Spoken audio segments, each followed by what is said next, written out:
Compreendendo a unção. Kenneth Hagin. Capítulo 1.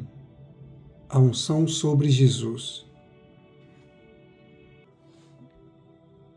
Nos tempos do Antigo Testamento, o crente leigo, hoje chamamos de cristão comum, não tinha unção dentro dele ou sobre a própria vida. A presença de Deus era mantida fechada no Santo dos Santos ou no templo. Deus, porém, ungia o rei para ocupar o cargo de monarca, bem como o sacerdote e o profeta para ministrar em suas respectivas funções. O Espírito Santo descia sobre essas pessoas a fim de capacitá-las a exercer importantes responsabilidades. Davi recebeu todas as funções. Ele era rei, sacerdote e profeta. No Salmo 92, disse: derramas sobre mim o óleo fresco. O óleo simboliza o Espírito Santo.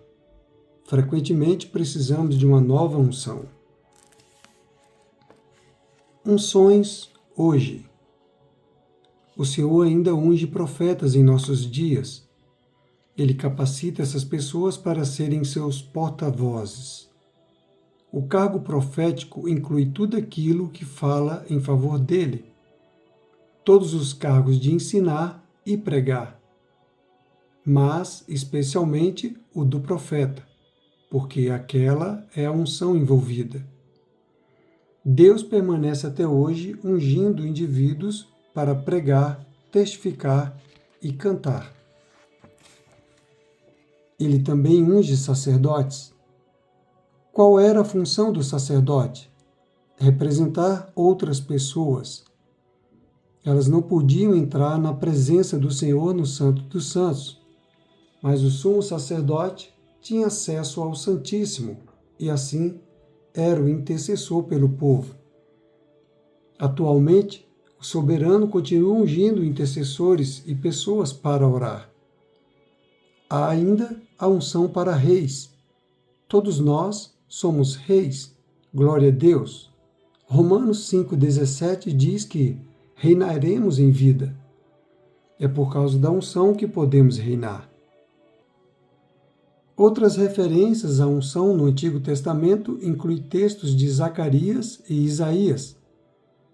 Zacarias 4, verso 6, está escrito: e respondeu e me falou, dizendo: esta é a palavra do Senhor a Zorobabel, dizendo: não por força, nem por violência, mas pelo meu Espírito, diz o Senhor dos Exércitos. Pensemos sempre na força e no poder ligados ao Espírito de Deus.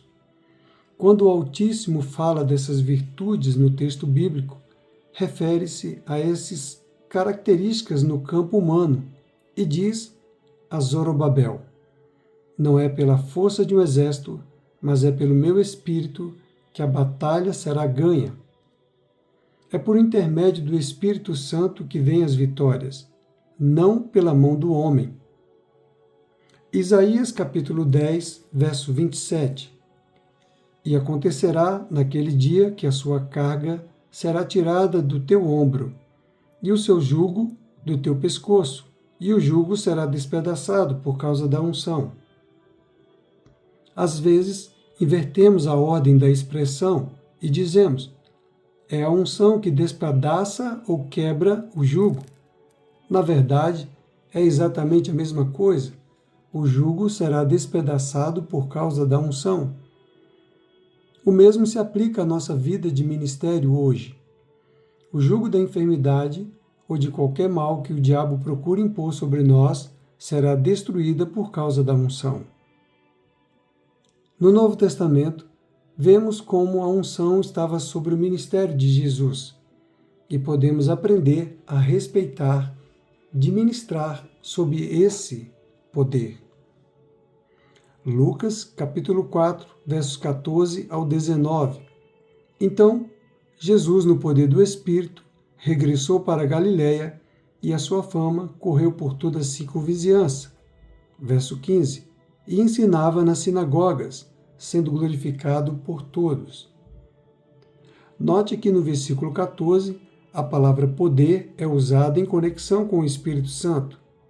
Combinando esses dois versículos, poderíamos dizer: ele regressou no poder do Espírito e ensinava, ou ele ensinava no poder do Espírito, pois existe uma unção para o ensino. Verso 16.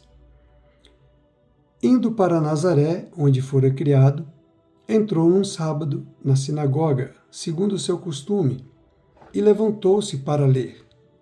Verso 17. Então, lhe deram o livro do profeta Isaías, e abrindo o livro, achou o lugar onde estava escrito. Verso 18. O Espírito do Senhor está sobre mim, pelo que me ungiu para evangelizar os pobres.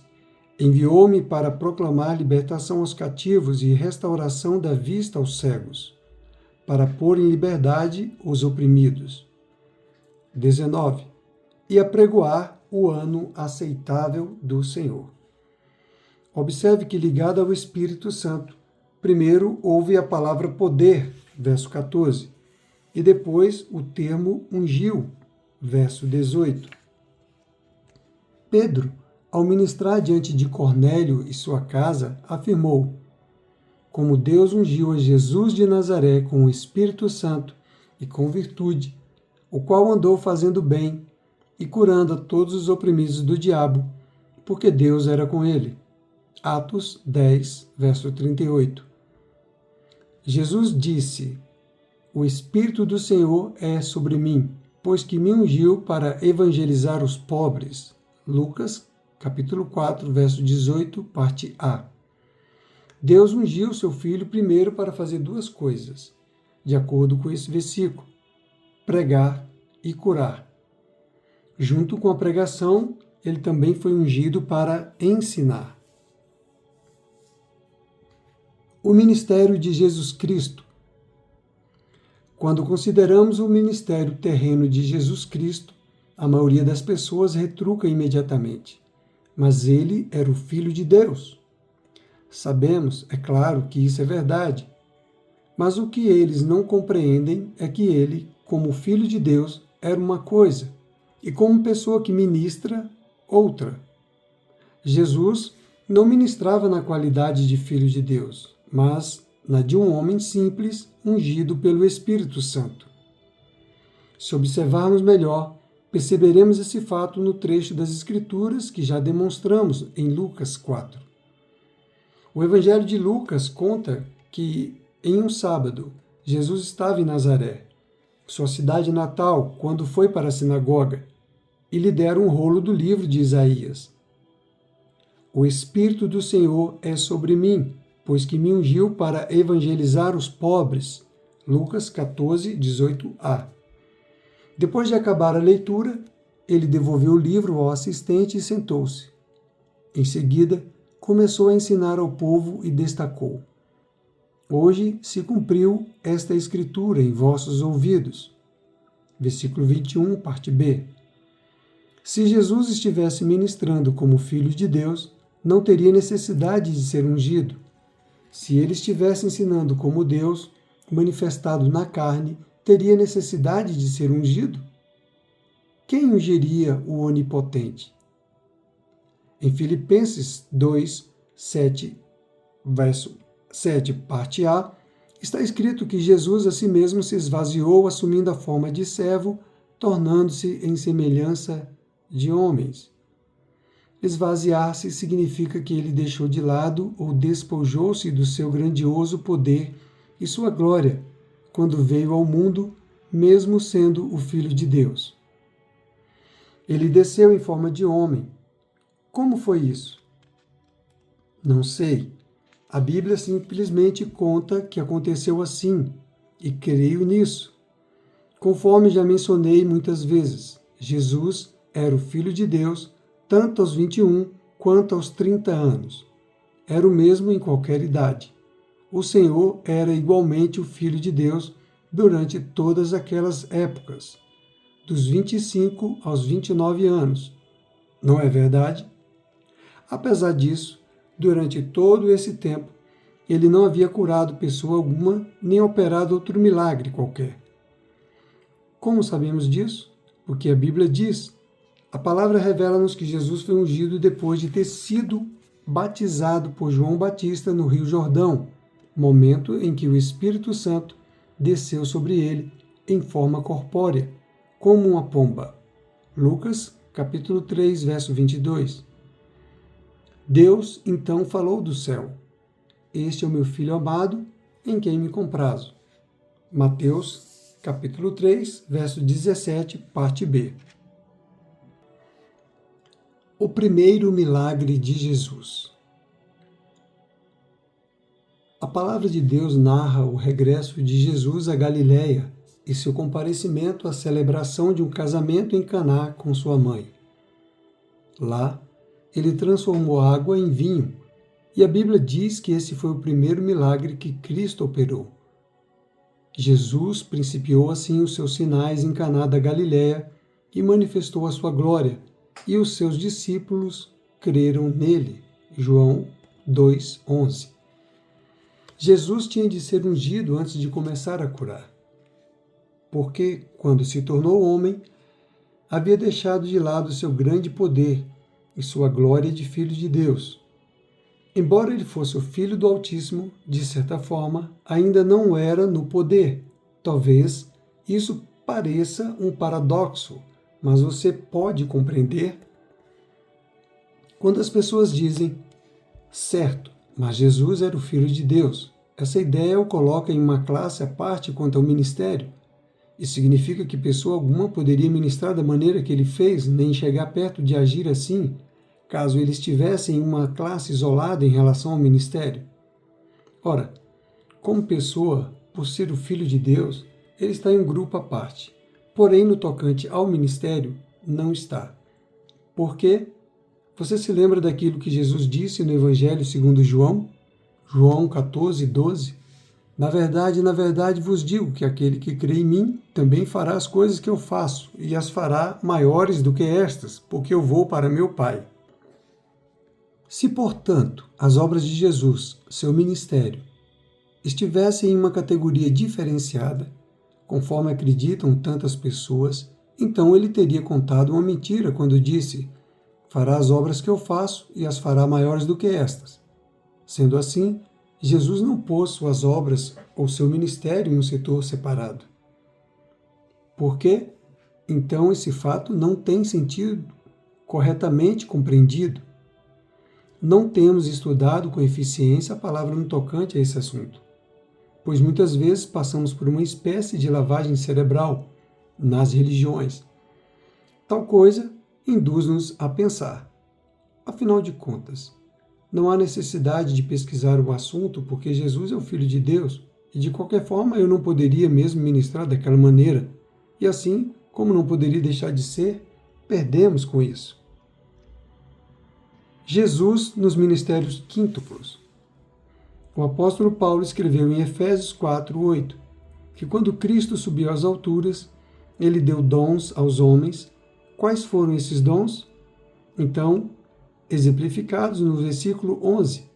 E ele mesmo deu uns para apóstolos, e outros para profetas, e outros para evangelistas, e outros para pastores e doutores. Assim, serão geralmente chamados os dons quíntuplos do ministério. Na realidade, Jesus estava em todos esses ministérios, e ele é o nosso exemplo em cada um deles.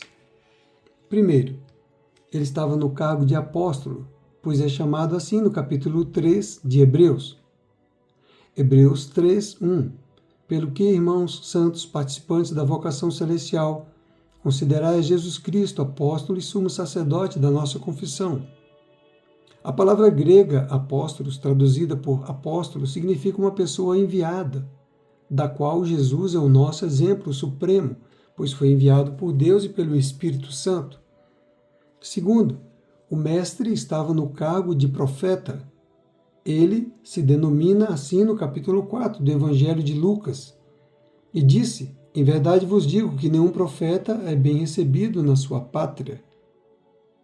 Além disso, você com certeza lembra-se da mulher à beira do poço em Samaria, Ela disse que queria a água viva que o Senhor havia prometido, mas quando o Senhor mandou que ela levasse o marido até ele, a samaritana confessou: "Não tenho marido." João 4,17, parte A.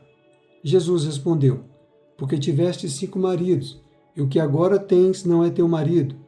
Isso disseste com verdade." Verso 18. Em outras palavras, Jesus observou que o homem com quem ela coabitava não era o cônjuge dela.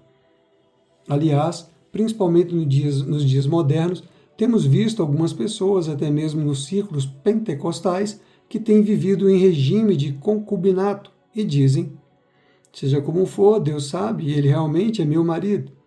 Mas, na verdade, não é seu marido, assim como você não é a macaca de circo. A mulher à beira do poço de Jacó reconheceu: "Senhor, vejo que és profeta." Verso 19b. Ela deixou o seu cântaro, foi à cidade e disse àqueles homens: "Vinde e vede um homem que me disse tudo quanto tenho feito. Porventura, não é este o Cristo?" Verso 29. Um dos aspectos do ministério do profeta é que ele veio e conhece as coisas do mundo sobrenatural. No Antigo Testamento, era chamado de vidente. Jesus Cristo, portanto, era um profeta. Terceiro, o Filho de Deus ocupava o cargo de evangelista, pois disse: "O Espírito do Senhor é sobre mim, pois que me ungiu para evangelizar os pobres." Lucas 4, verso 18, parte A.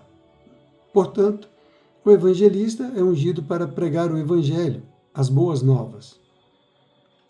Quarto, ele ocupava o cargo de pastor.